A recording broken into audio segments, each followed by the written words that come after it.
G'day viewers, Ivan here from Peak Off-Road, Wetherer Park, Sydney, Australia.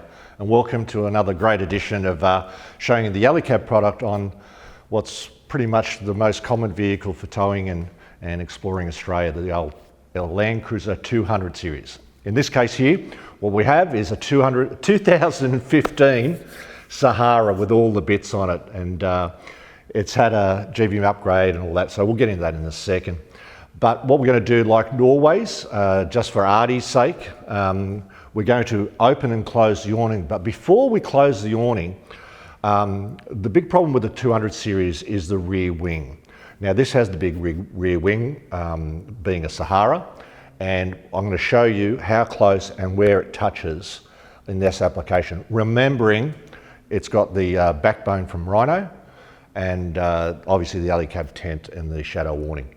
So without too much mucking around, we're going to get straight into it and stick around for the end. It's always fun, and we'll go from there. Opening the awning time. Let's go. Right, the awning's pretty straightforward. You've seen it many a times. I'll just flick this open. Oh, nearly. We have 3 Velcros. So you have 1, 2, 3 Velcros. It all pops down. You grab the 3 arms. You pop that out. You walk to the end. You make sure you flick this over, because if you keep pulling, it'll actually eventually break the bag or do damage. So it's just a matter of pulling the short arm and walking the smallest distance, because, hey, fundamentally, we're a little bit lazy. So with this one here, we've got a new, the modified clip, and we just tighten it up, and it is done. So we go up to the top, and we're finished. Now, you've seen on all our videos before how this opens and closes. We're just going to rearrange the lights here to get a little bit closer. So just give us 1 second, and we'll get a look at this rear wing, okay? 1 second. Rightio, we'll just open up this last thing, and we hopefully got the lighting all sorted. Now, with the Sahara, they've got the automatic opening, and also you can change that off with the button a little bit to your right of your knee when you're sitting down position, in the driver's position. So when we open this up, now this is not automatically opening. So we open it up, and see she's starting to touch. Right, now I'm 6'3". Artie, if you look at me, I haven't let it go all the way yet, and I'm going to let it go. You see that?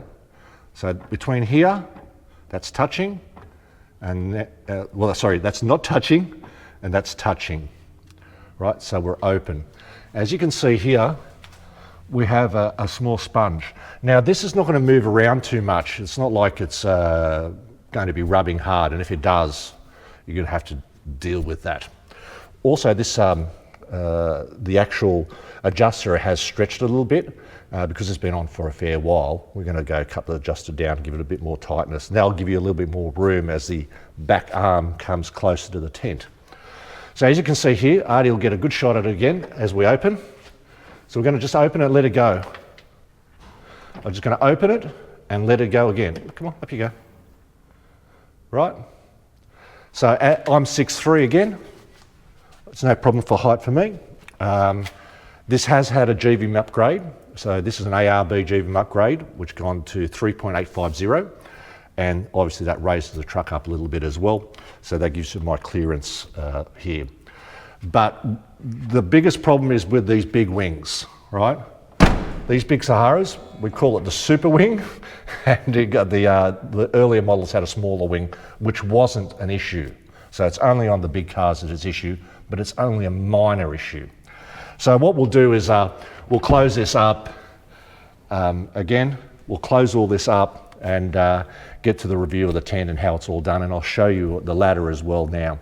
So we're going to go back to the main camera, and I'm going to close this up, open the awning, open the Gen 3 and get to the little nitty-gritty details we have here. Right, so you've seen the rear wing, and that's where all my comments, all we talk about when we're trying to fit, say, the Alu-Cab, even all the other tents we have in our range. It's all about the awning to rear wing and where the tent is positioned. And I'll talk a little bit more about positioning of the tent and the options you have there in a second. So it's going to be a little bit dragged on, but if you own a 200 series, this is invaluable information. And with the other videos, like everything you want to know about the AluCab tent, it will give you all the details that you need internally wise. I'm going to close it down now. Oh. So you just drop the arm. It's a very simple process. Just undo the clip, walk the awning around. You can do this in the wind really easy. Just make sure that these ones fall down. You push it in. Sorry, I'm showing you the back. You add 3 Velcros, one here, and one here. So you pull them down, and it's basically just hand over fist. So very simple, just hand over fist. You leave this out, and you just roll it up. So this has been out on Andrew's car for a little while. And again, you're not putting a lot of effort or strain on the Velcros. The Velcros are basically just enough to put it on. But what you do is, let me just push this up so you guys can see. So we go back to the center one. Can I do this, Artie? Yeah, Artie, you hold on to that. Can you? That's it. So what you do, see, there's no force on this. You just pull down a little bit and you push the Velcro strap down, and that will give you the tightness you need. You just do that on the last bit, and that makes certain that the awning is in. And this one, when you're doing corrugations, you put it in a sock and you just put it up the top. Job done. So, and remember, your report card is always the same. If you know you've done it bad, if it looks like an anaconda with a deer that has just ate a deer, you know, big round thing. So that's done. So we'll go up and put the tent up now. And as you can see, there's plenty of lighting now. All right, to the tent. We open this one. Oh, we love the dual wheel carriers. Now I'm not going to open the back door. I'm just going to pop up here. It's a pretty simple process. 2 clips. Up it goes. Grab the bungee before it gets too far away from you. Now, Andrew, and you've got to say thank you to Andrew. He's lent us the car today to do this video. So that's the way top first, and then the other way is bottom in. Now, you can stand to make life a little bit easier. You can stand on this, so you don't have to struggle at all. But there is no rear access with the ladder. So the ladder cannot reach the rear of the tent. So on the 200 series, you only have access from the driver's side, especially with the awning where it is. So remember that, you'll always have access only from the driver's side. Again, there's plenty of room there. Again, I'm just missing the tent, so from where we were first talking about. This has been the biggest issue for the 200 series owners, and I'll be waiting for a fair while to get a 200 and show you. I'm going to harp along a lot about this because this puts a lot of people off on buying a tent and awning package. And seeing what you're dealing with now properly is will just keep you informed, basically. Now let's go to the ladder and the side. This is what comes with the Gen 3 tent. Now, if you watch the video, everything you want to know about the tent, the AluCab tent, you'll know that this doesn't fit, or does fit, but what happens is,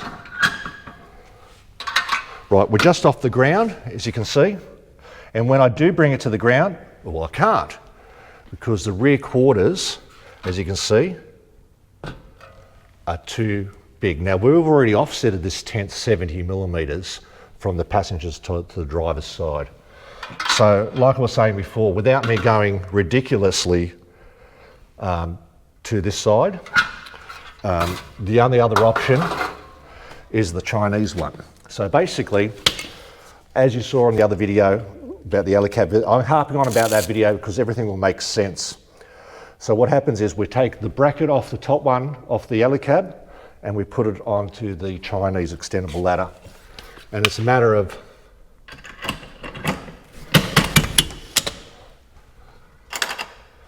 the job is done.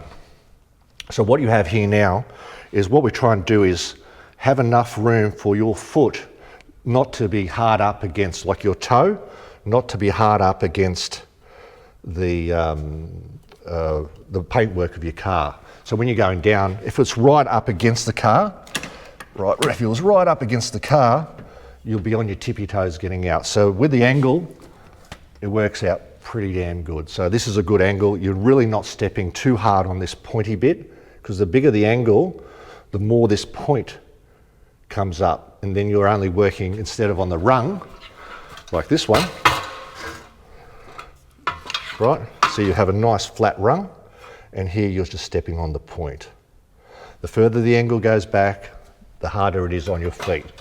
And I like going up and out of my tent with bare feet, because that's how it works.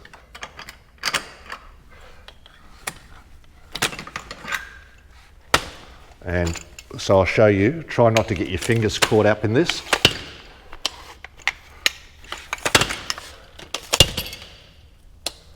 This is difficult to do it from this end, but anyway, that's fine. Also on this tent here, I'm not going to show you the rain cover at the moment. We're going to do a separate video on that in this instance, because it's just a little bit more complicated than what you think. That way that keeps you going, and that way I don't have to do it 4 times. Right, this has got the generic ensuite by Quick Pitch. With the AluCab brackets on there, it's a pretty straightforward fit out. Now he bought this ensuite before the AluCab Cube was available, so he's not going to swap now, obviously, he's fitted this on. Now let's talk about fitting.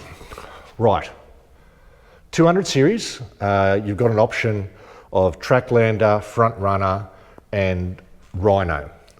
The 2 to buy on this one, unfortunately for Front Runner, because they're a 2-piece and they don't give you enough scope to put the load bars on, you're better off in going with either the Rhino or the Australian-built Tracklander backbone systems.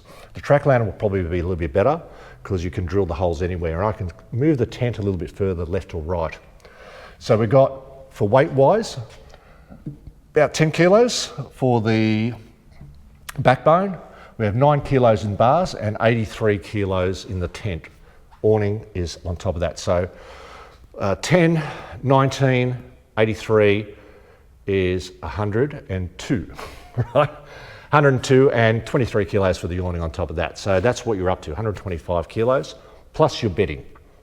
And if you add this on as well, light bars and whatever, but roughly speaking, without too many extras, it's going to be about 120 kilos. Now, with that 120 kilos where it's mounted here, knowing the access you have here, it gives you a good indication. So what we're going to do is we're going to have a look at the car now and see how it all looks from every different angle. As you can see here, this is a beautiful car, and as an Australian tourer, it's probably one of the best cars around. If you want to go around Australia, it's something comfortable and can handle a little bit of beef, and you can tow stuff, and there's oodles of accessories for these things. AluCab and the other tents are just one portion of making a great tourer. So in this case, we can start off with the ARB stuff at the front. Pretty straightforward. You need the protection. We do kill our fauna and roos, emus, they all get in the way. With the tent, he hasn't put a solar panel in. The tent does go in and down, taper in and out, down. He's gone up and put the Max-Trax holders on the top, same as what most people do, and the load bars to make that all happen. Going around here, the awning and bits and pieces, the back seats are pretty much the same. We'll go back to the back of the car, which is pretty interesting. Now, I'll talk about the GBM upgrade that he's had on this car. He's had the ARB one, which brings him up to 3850, and he ready to rock and roll, fully kitted out, like with everything, like he's going places, and he does use this car a lot. He's weighed himself at 3820. So he has a case of beer in it. So he's really on the limit. He didn't go for the big one, which is a 4200 one upgrade, but nevertheless, when he's all ready to rock and roll, he is right on the money. As you see here, he's got the drifter drawers, the pull-out fridge slide, and milk crate. You've got to have a milk crate, it helps. And he's ready to rock and roll in here. Again, the drawers are beautiful. He has a slide out kitchen as well, instead of just a pantry, which is what they drifter call a pull out drawer or swap drawer or whatever they do. And it's obviously at the table. Down underneath, we're talking about the poly tank. When you're doing weight, the steel tanks are incredibly heavy compared to the poly tank. You basically just throw the poly tank around. And when you're doing a nice tourer like this, and remember, he actually is part of the LandCruiser Club of Australia, and he does tour around a fair bit, so this does get used. We'll continue on around the side here, and here we have the command centre. And I can tell you, can I do this? Wait a second, just let me get my thing out. Oh, mate. See, command centre. HEMA maps, all the bits. Inside the console is the fridge. So, I don't want to look inside his fridge. But anyway, it is a beautiful thing. So, Artie, you have a couple of shots of that. And yeah, a very, very nice tourer.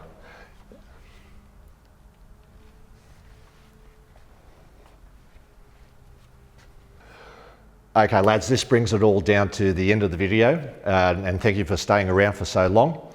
Again, I have to thank Andrew for lending us the vehicle to shoot, and this is a Sunday, and he's taken time off to bring the vehicle down so we can show it.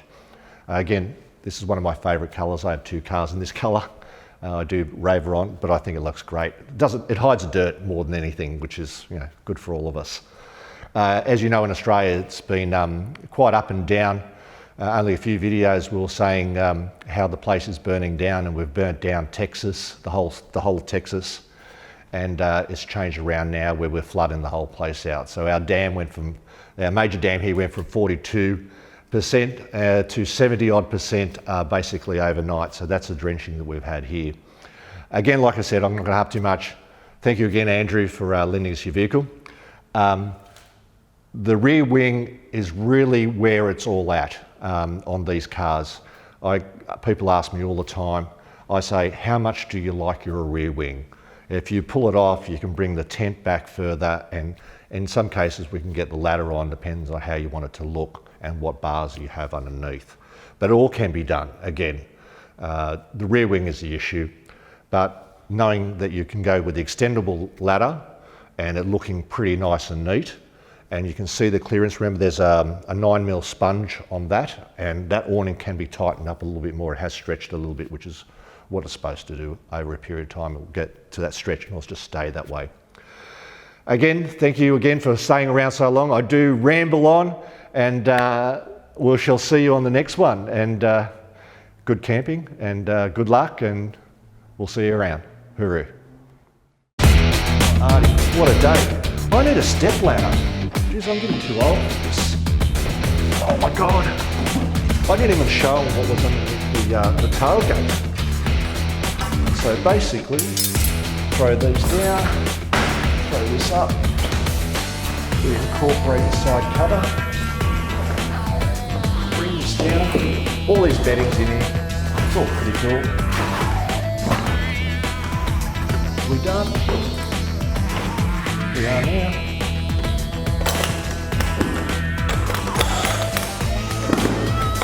Oh, dear me. And, oh, look at this. I didn't show you this. Look at this.